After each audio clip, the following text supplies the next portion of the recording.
Chegou a vez do homem, o irmão mais velho do Owen Shaw, Deckard Shaw. E pra mim, esse cara é brabo. Ele é o vilão principal do Velozes e Furiosos 7 e facilmente entraria no meu top 3 melhores vilões de toda a franquia. Porém, o meu vilão favorito continua sendo o irmãozinho mais novo dele, o Owen. E eu fiz um vídeo inteiro sobre ele. Como eu disse, não tem chance nesse jogo. E eu sei que o filme dá a entender que o Deckard é o irmão mais forte. Ele é mencionado o tempo todo como o irmão mais forte. E de fato ele é. Porém, ser mais forte nem sempre significa ser melhor. Mas aqui vai dar a opinião de cada um. Eu prefiro o Owen, mas eu sei que a maioria prefere o Deckard. E tá tudo bem, é só a opinião de cada um. Mas fica aí nesse vídeo que eu garanto que vou trazer pontos bem interessantes sobre os dois. E vou fazer vários paralelos com o meu próprio vídeo do Owen. Vou comparar bastante, então fica aí que o negócio vai ser louco. Quando éramos crianças, você arrumava briga com os moleques mais casca-grossa do bairro. Mas era eu que tinha que acabar com eles. Existem 3 pontos que faz esse vilão ser muito bom. Primeiro, ele é o vilão que tem a melhor intro de todas. Só o começo do filme já é muito louco dele destruindo o hospital na maior facilidade. E aquela música de fundo é sensacional.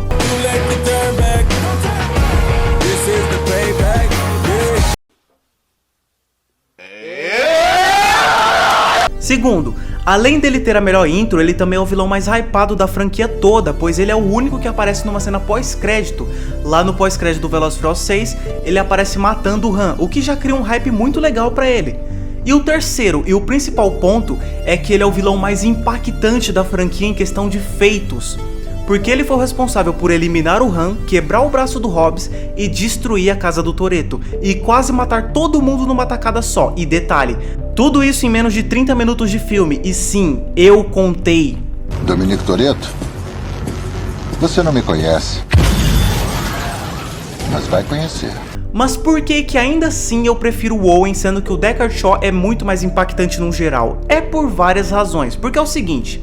No começo, ele chega com os 2 pés na porta, ele chega detonando todo mundo, como eu falei, matando o Han, quebrando o braço do Hobbs e depois destruindo a casa do Toretto.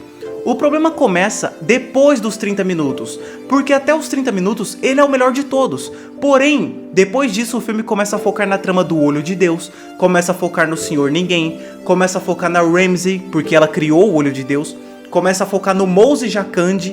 E o Deckard Shaw, ele fica meio ofuscado no meio disso tudo, porque a minha expectativa em relação a ele era que fosse uma treta de família, a família Toretto versus a família Shaw, era pra ser algo pessoal, entende? E até os 30 minutos foi algo pessoal, ele conseguiu atingir todo mundo naquele começo, ele quase matou o Dom e foi tudo muito impactante. Só que depois disso, ele aparece lá na montanha naquela confusão, só que ele não consegue fazer nada lá, e a família foge. Depois, ele aparece nos prédios de Abu Dhabi, só que de novo ele não consegue fazer nada. Ele dá um tiro com lança-granadas, mas o Toretto e o Brian fogem. Depois, ele que é perseguido lá no armazém, ocorre um tiroteio e o filme já entra no arco final e tem a luta final dele com o Dom. E nessa luta, ele também perde. Achou que ia ser uma briga de rua? Até os 30 minutos, ele vai caçando um de cada vez, vai detonando um de cada vez. Porém, depois dos 30 minutos, ele aparece cada vez menos e sempre que ele aparece, acaba não conseguindo fazer nada. E o filme estabelece que o Toretto não vai conseguir caçar o Deckard Shaw. E aí aparece o Senhor Ninguém pela primeira vez, e ele explica que o único jeito de achar o Deckard Shaw é se você tiver um artefato chamado Olho de Deus. Que resumindo, Olho de Deus é um rastreador que consegue achar qualquer pessoa no mundo. E o filme entra numa dinâmica que é a seguinte: o Toretto tem que ir numa outra missão, procurar um hacker que tem esse rastreador, só que esse hacker foi sequestrado por um terrorista e o Toretto precisa pegar esse rastreador, pegar esse hacker e aí depois que tiver o Olho de Deus em mãos, ele vai usar isso para localizar o Deckard Shaw. Então, eles vão se ajudar. Se conseguir o Olho de Deus para mim, já tenho autorização para você usá-lo até encontrar Shaw. Você passa de caça a caçador. O Toretto precisa pegar esse rastreador pro Senhor Ninguém, e depois o Senhor Ninguém vai usar esse rastreador para pegar o Deckard Shaw, basicamente isso. Só que lá na frente vai haver um momento em que o Deckard Shaw vai se aliar com Mose Jacandi e os dois vão recuperar o Olho de Deus de volta, e vão usar para rastrear o Dom no arco final. Então o Velozes e Furiosos 7, ele tem uma dinâmica de que quem tiver o Olho de Deus vai ter a vantagem de rastrear o oponente. É basicamente assim: se o Toretto e o Senhor Ninguém tiver o Olho de Deus, eles vão usar para rastrear o Shaw.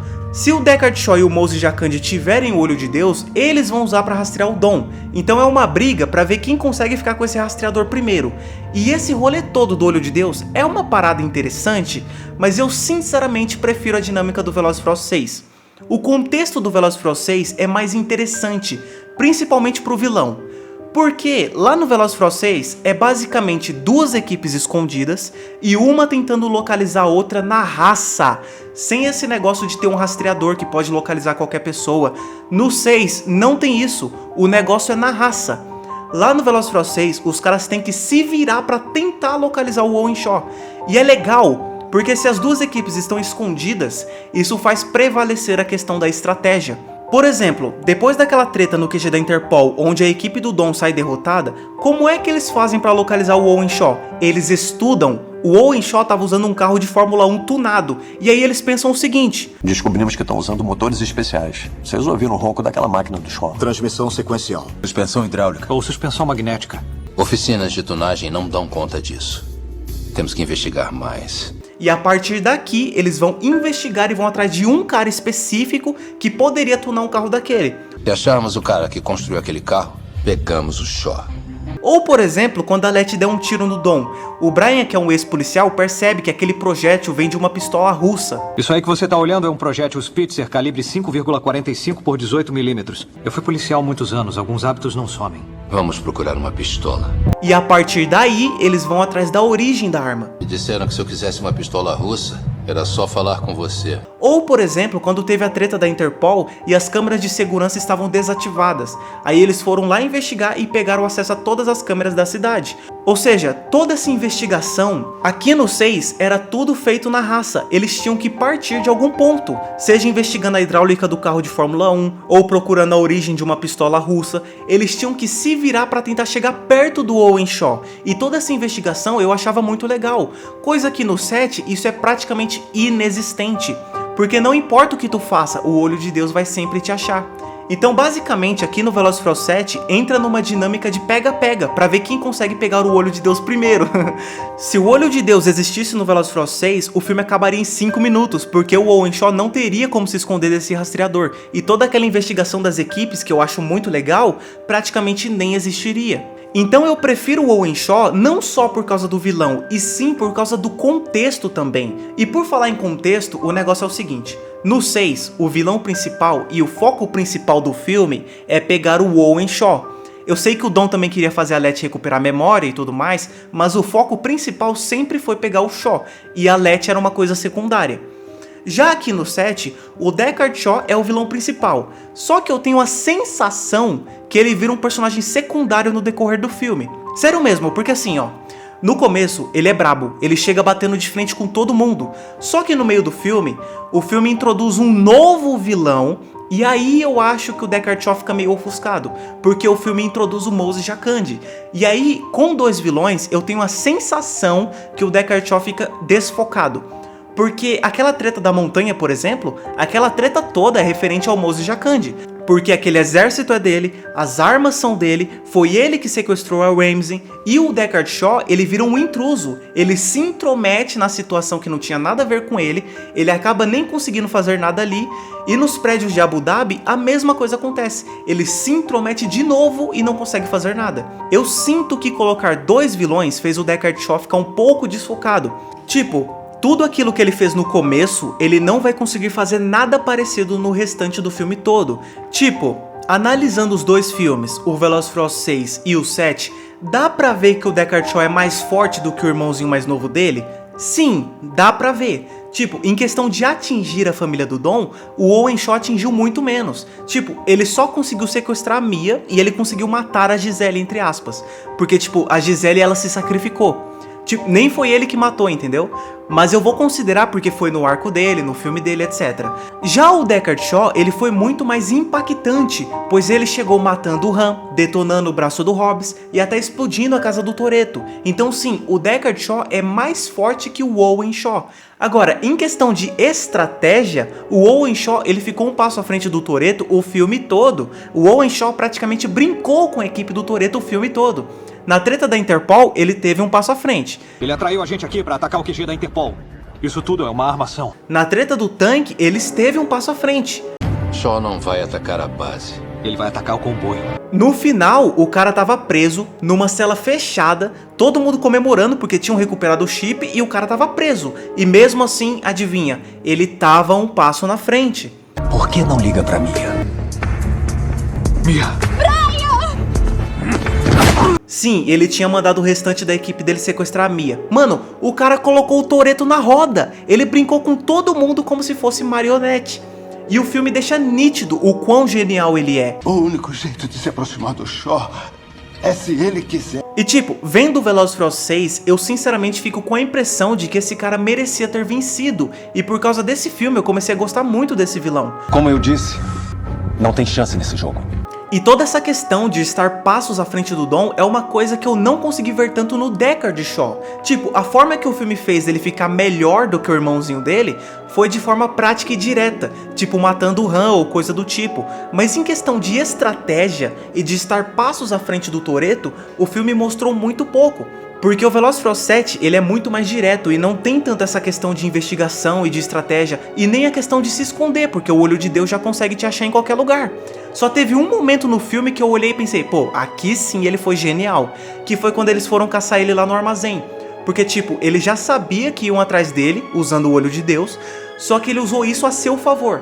Tipo, o Dom usou o olho de Deus pra achar ele, e ele se aliou ao Moses Jacandi, que tinha um exército enorme. Conhece o ditado, o inimigo do meu inimigo é meu amigo? Ele recuperou o olho de Deus pro Moses Jacandi, e como ele e o Moses Jacandi tinham se aliado, eles usaram o olho de Deus pra achar o Dom no arco final. Então ele passou de caça a caçador. E aqui sim, ele teve um passo na frente do Dom de forma prática. Ele transformou uma desvantagem em uma vantagem. Tava esperando o quê, Toretto? Me pegar desprevenido? Eu aqui balançando uma bandeira branca? Mas esse tipo de coisa, de ficar um passo à frente do oponente, é algo que eu queria ver mais nele, sabe? E mesmo ele sendo mais inteligente na teoria, na prática, foi o irmãozinho dele que demonstrou ser mais inteligente durante o filme todo, lá no Velozes e Furiosos 6. E isso acontece porque o Owen Shaw teve muito mais destaque como vilão principal do filme, enquanto que o Velozes e Furiosos 7 tem 2 vilões principais. E aí acaba que o Deckard Shaw fica meio ofuscado. E tipo, eu acho até que o Dante teve mais destaque do que o Deckard Shaw. Não me entenda errado, eu acho o Velozes e Furiosos 7 infinitamente melhor que o 10, e eu acho o Deckard Shaw infinitamente melhor que o Dante. Apesar do Velozes e Furiosos 10 ser aquela bagunça, o Dante, ele conseguiu ser impactante durante o filme todo dentro daquele contexto. Ele chegou derrotando a Cypher, depois ele atrapalhou o Dom em Roma, depois ele perseguiu e matou um dos parceiros do Toretto lá no Rio, depois ele sequestrou a irmã da Helena na ponte, isso tudo na metade do filme, e no final ele sequestrou o Brianzinho, e ainda vai explodir a represa em cima do Toretto. Então tipo, o Dante, ele foi muito explorado durante o filme todo. Ele foi importante no começo, no meio e no final do filme. O Owen Shaw foi muito bem explorado durante o filme todo. Ele foi importante no começo, no meio e no final do filme. Já o Deckard Shaw foi muito importante no começo, só que na metade do filme ele aparece pouco, e quando aparece ele não consegue fazer nada. Aí ele vai ser importante de novo só na parte do armazém e no final quando ele vai enfrentar o Toretto. E isso acontece porque o filme dá mais destaque ao Moses Jacandi. Aquela parte da montanha é toda focada nele. Tenho que admitir, estou impressionado. E a parte dos prédios é focada em pegar o olho de Deus. E nisso aí, o Deckard Shaw acaba ficando meio secundário, entende? A parte boa é que mesmo assim, eu ainda acho ele muito superior ao Dante. E eu ainda acho ele um dos melhores vilões da franquia. O meu ponto é que eu sinto que ele poderia ser mais explorado ainda como vilão. Se fosse uma treta direta de família, família Shaw versus família Toretto, ou se não tivesse o Moses Jacandi e tivesse apenas o Deckard Shaw como vilão principal, ou que mantivesse o mesmo nível do começo do filme, aí sim eu acho que o negócio ia ser louco. Mas eu acho que o maior erro mesmo, de verdade, é não ter feito um filme com os dois irmãos sendo vilão. Sério mesmo, se eu pudesse mudar alguma coisa, eu sinceramente faria um filme dos dois sendo os vilões principais. Pra mim, eles são os melhores vilões dos Velozes e Furiosos atuais, e tudo que envolve os dois eu acho muito da hora. Poderia ter tido um Velozes só com os dois, hein? Já que um foi derrotado pelo Dom e o outro foi derrotado pelo Dom, e se juntasse os dois pra buscar vingança, hein? Seria da hora, mas os caras perderam a chance. Ah, e tem a questão dos diálogos também. Tipo, o Deckard Shaw, ele conversa muito pouco com o Toretto. É até engraçado porque aqui no Velozes e Furiosos 7, ele conversa muito mais com o Hobbs do que com o Dom. E o Hobbs, ele fica a maior parte do filme no hospital. Diálogo direto com o Toretto tem muito pouco. Só aquela parte do começo. Achou que ia ser uma briga de rua? E a parte do armazém que eles conversam. É só o que eu mereço? Uma dúzia de homens? Já no Velozes e Furiosos 6 é o contrário, o Owen Shaw conversa muito com o Toretto. Tem aquele encontro deles na metade do filme, que inclusive esse diálogo entre eles é muito longo. Sabe, quando eu era garoto, meu irmão sempre dizia: todo homem precisa ter um princípio. E tem aquele diálogo do final também. Olha a cara dele. Pergunta se eu tô brincando. Isso serve para desenvolver melhor a rivalidade do vilão com o protagonista. E eu acho que no 7 teve menos, porque são dois vilões, né? Então teve que dividir o destaque com Moses Jakandi também.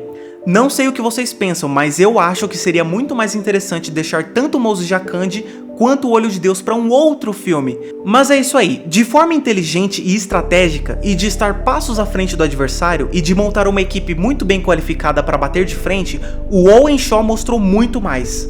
Agora, em questão de ser impossível de localizar sem o Olho de Deus, de se preparar para uma situação sozinho, de chegar com tudo sem mais nem menos, tiro, porrada e bomba, o vilão que mais atingiu o Dom de forma direta, aí foi o Deckard Shaw. Mano, pior que vendo assim, os dois fariam um estrago do caramba juntos, hein? Ah, mano, os dois são bons, cara, eu queria mais.